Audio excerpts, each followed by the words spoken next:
사랑이 많으신 하나님 아버지, 오늘도 이 새벽 우리를 주님의 전으로 인도하여 주셔서 감사합니다.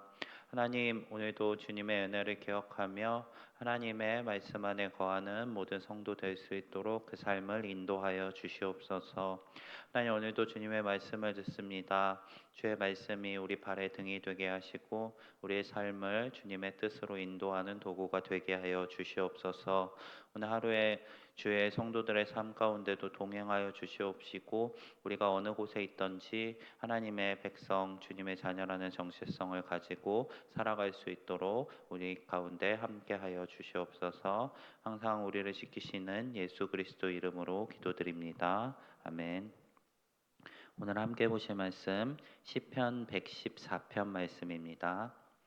시편 114편 1절부터 8절, 구약성경 888면에 있습니다.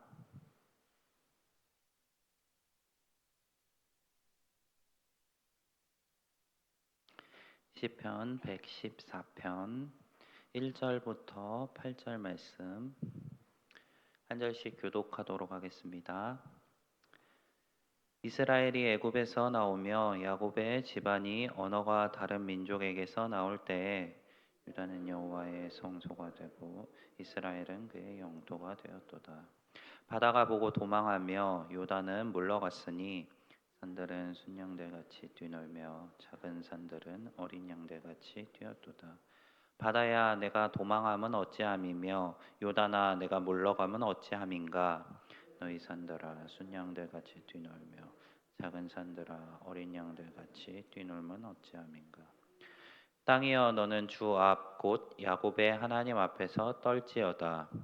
그가 반석을 쳐서 못물이 되게 하시며 차돌로 샘물이 되게 하셨도다. 아멘.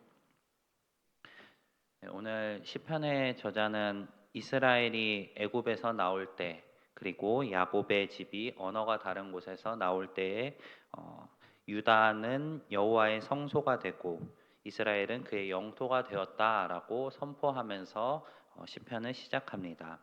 이스라엘은 애굽의 종으로 살고 있을 때 하나님께서 아브라함에게 하신 그 언약을 기억하시며 유다를 택하시고 그들을 인도하셨습니다. 하나님께서 이스라엘 백성들을 인도하시는 그때에 시편 저자는 유다는 여호와의 성소가 되었다라고 이야기하고 이스라엘은 그의 영토가 되었다고 이야기합니다. 성소는 거룩한 장소를 의미합니다. 곧 하나님께 택함 받은 백성인 유다가 곧 여호와의 거룩한 장소가 되었다라고 이야기하는 것입니다. 또 그리고 이스라엘은 그의 영토가 되었다라고 이야기합니다. 이스라엘 백성들이 그 하나님의 영토가 되어서 하나님께서 계시는 곳이 되었다라고 이야기하고 있는 것입니다. 두 가지 표현을 볼 때 이 이스라엘 백성들은 하나님의 거룩한 장소에 거하는 사람들, 그리고 하나님의 영토에 거하는 사람들, 곧 주님의 백성, 그리고 거룩한 자들이 되었다고 이야기하는 것입니다. 이들이 이렇게 된 데에는 오직 하나님의 택하심만이 있었습니다. 하나님께서 아브라함의 약속을 기억하시며 그들을 친히 찾아가셔서 구원하여 주시며 그들을 택하시고 그들로 그의 영토 그리고 그의 성소가 되게 하셨습니다. 이 이스라엘 백성들은 하나님의 택하심을 받은 자들로서 하나님의 거룩한 백성이 되는 것입니다. 자, 이렇게 거룩한 백성이 된 이스라엘을 이야기한 이후에 이어서 하나님께서 어떠한 분이신지를 설명합니다. 3절부터 이어지는 말씀을 보면 하나님께서는 단순히 이스라엘 민족의 하나님, 그 이스라엘만을 영토로 하시는 하나님이 아니십니다. 하나님께서는 온 바다, 온 산들을 다스리시고 통치하실 수 있는 분이십니다. 온 땅의 주인 되신 분이십니다. 바다는 여호와를 보고 도망하였고 또 요단도 하나님을 보고 물러가는 그러한 모습들을 표현합니다. 이어서는 산들이 하나님으로 인해서 순양같이 또 어린 양같이 뛰어논다라고 이야기합니다. 하나님께서 원하시고 바라신다면 이 모든 땅은 하나님께 순종할 수밖에 없는 것입니다.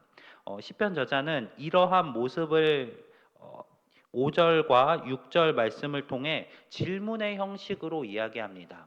시편 저자는 어, 바다를 향해서 너가 도망하면 어찌함이냐, 요단을 향해서 물러가면 어찌함이냐, 또 산들을 향해서 뛰어놀면 어찌함이냐라고 질문합니다. 이 시편 저자가 몰라서 질문을 할까요? 시편 저자는 이미 앞서서 3절, 4절 말씀에 그들의 모습을 이해했습니다. 그리고 이제 그들을 향해서 다시 한번 되묻고 있는 것입니다. 너희가 왜 그렇게 하나님 말씀에 따랐냐라고 질문을 하면서 다시 7절과 8절 말씀을 통해 그 이유에 대하여 다시 한번 확답을 하고 있습니다. 시편 저자는 형식은 산과 바다를 향해 질문하는 형식을 취하지만 이 저자의 의도는 이 시편을 읽고 있는 이스라엘 백성들에게 이야기하는 것입니다.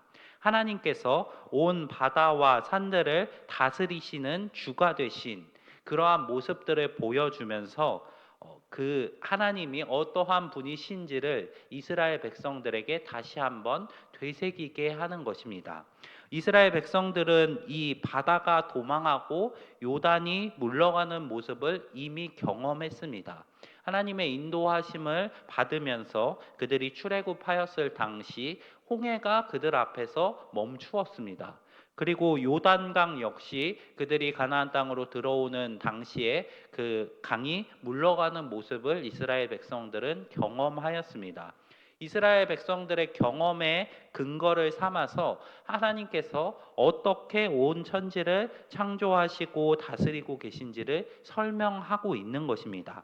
8절의 근거를 보면은 더욱더 명확해집니다.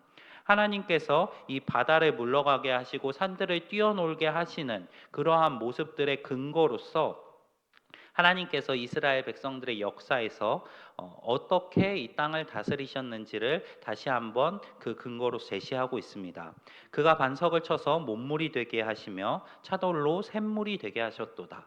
이스라엘을 광야로 인도하시는 그 당시에 물이 없다고 불평하는 이스라엘 백성들을 향해 반석을 쳐서 물을 내시며 그 사막에서도 물이 끊이지 않게 다스리셨던 하나님을 이야기하는 것입니다. 자, 그러면은 시편 저자는 시작하면서 정리하면은 시편 저자는 시작하면서 이스라엘 백성들을 구원해 주시는 하나님에 대해 이야기하고 유다와 이스라엘은 하나님의 성소와 거룩한 성소와 또 그의 영토가 되었다고 이야기합니다. 곧 이스라엘을 다스리시는 분이 하나님이시다라고 선포하는 것입니다. 그리고 이제 이어서 3절부터 그 하나님이 어떠한 분이신지를 온 땅을 통치하시고 다스리시는 분으로 설명하며 그 근거로서 이스라엘의 역사 가운데 하나님이 어떻게 그들을 통치하고 다스렸는지를 들고 있는 것입니다. 이스라엘에게 있어 하나님께서 어떠하신 분이었는지를 기억하게 함으로써 다시 한번 하나님께 돌아오고 그에게 예배할 수 있도록 그들을 이끌고 있는 것입니다. 자, 이 말씀은 우리에게도 동일하게 은혜의 말씀으로 다가옵니다. 구약에서는 이스라엘을 택하시고 이스라엘을 다스리셨던 하나님께서 이제 예수 그리스도를 통해 우리에게 오셨습니다. 그리고 우리를 통치하고 다스리고 계십니다. 구약에서는 이스라엘이 하나님의 거룩한 성소였고 영토였다면 신약 시대 예수님 이후에는 우리들이 바로 하나님의 영토이시며 하나님의 성소가 되는 것입니다. 사실 하나님께서는 온 땅을 통치하고 다스리고 계십니다. 하지만 이 온 땅이 여전히 하나님을 부정하고 있습니다. 세상의 많은 사람들이 하나님을 통치자로 인정하지 않고 그분을 이 세상의 주권자로 인정하지 않고 있습니다. 그 상황 속에서 구약에서는 이스라엘이 하나님께서 어떻게 살아계심을 나타내는 그러한 표시가 되었다면은 이제 이 시대에 이르러서는 우리가 바로 그러한 역할을 감당해야 합니다. 구약에서는 이스라엘을 인도하시며 바다를 물리시고 요단을 물리시며 또 반석을 쳐서 물이 되게 하시는 그 야곱의 하나님께서 스스로를 그렇게 나타내셨다면은 이제 이 시대에서는 우리 이곳에 계신 성도님들 한 분 한 분을 통해서 하나님이 어떠한 분이신지를 나타내십니다. 구약에서는 이스라엘이 성소가 되었고 그의 영토가 되었다면 이제는 우리가 하나님의 거룩한 성소가 되고 하나님의 영토가 되어서 이 땅 가운데 하나님의 나라를 선포하며 나아가야 할 것입니다. 시편 저자가 이스라엘 백성들에게 이렇게 이야기하였던 것은 그들의 정체성을 되새기게 하기 위함이었습니다. 우리 성도님들 역시 우리가 누구인지를 기억하시는 분들이 되시기를 바랍니다. 하나님께서 우리가 죄의 종이 되어서 종로를 탈 때에 우리를 친히 찾아오셔서 불러주셨습니다. 그리고 우리 삶 가운데 친히 역사하시며 하나님의 길로 인도하고 계십니다. 그러한 모든 것들을 통하여서 하나님께서는 이 세상에 하나님이 어떠한 분이신지를 나타내실 것입니다. 우리 성도님들의 삶을 통해서 하나님께서 어떻게 역사하고 계신지를 세상 가운데 밝히 드러내시는 성도님들이 되시기를 바랍니다. 그래서 오늘 시편에서 7절 말씀에서 땅이여 너는 주 앞 곧 야곱의 하나님 앞에서 떨지어다 라고 했던 이 표현이 우리로 대체되기를 원합니다. 구약에서는 야곱의 하나님이 이 세상 가운데 드러나셨다면은 이제 이 시대에는 나의 하나님이 세상 가운데 드러날 수 있기를 소망합니다. 그리고 우리 성도님들의 입술을 통하여서 이러한 고백이 나오시기를 바랍니다. 이 세상아 내 하나님 앞에서 떨지어다. 나의 삶을 인도하신 하나님을 근거로 대시면서 이 세상 가운데 하나님의 살아계심을 드러내고 나타내실 수 있는 우리 성도님들이 되시기를 바랍니다. 오늘 하루의 삶 가운데도 우리의 삶 가운데 역사하시는 하나님을 통해 하나님의 살아계심과 또 하나님의 전능하신 통치를 드러내실 수 있는 우리 성도님들 한 분 한 분의 삶이 되시기를 소망합니다. 오늘 말씀 기억하면서 우리 함께 기도하며 나아가겠습니다. 먼저 두 가정 위해서 함께 기도하겠습니다. 윤은희 성도님, 하나님 앞에 순종하는 삶을 살 수 있도록 믿음 생활 잘할 수 있도록 가족의 건강 위해서 기도해 주시기 바랍니다. 또 이어서 강인수 성도님, 두통 치료될 수 있도록 또 온 가족이 건강하게 지낼 수 있도록 기도해 주시기 바랍니다. 또 이어서 각자 가지고 나오신 기도 제목들 가지고 또 교회와 교회 사역들 위해 각자 속해 계신 목장과 목원들 위해서 함께 기도하며 나아가겠습니다. 기도하겠습니다.